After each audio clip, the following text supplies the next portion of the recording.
शिखर शिंगणापूर येथील मानाच्या धजेचे कोळगाव येथून वाजत गाजत प्रस्थान झाले।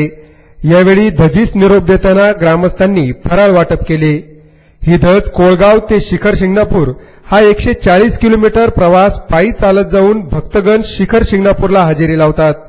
या ठिकाणी कोळगावच्या धजेचा पहिला मान असून या धजेत कोळगावचे शेकडो भक्त सहभागी होतात।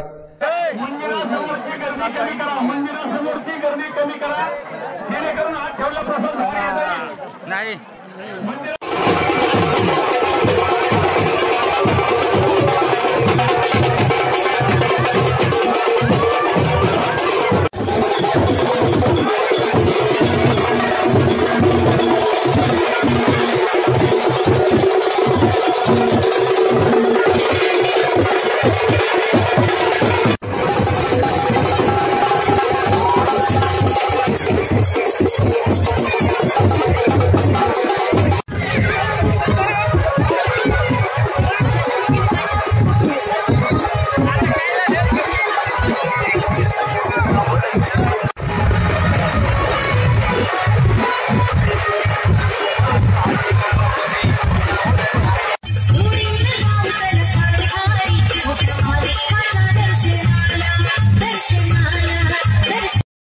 प्रतिनिधी गणेश गाडेकर, माय न्यूज, श्रीगोंदा।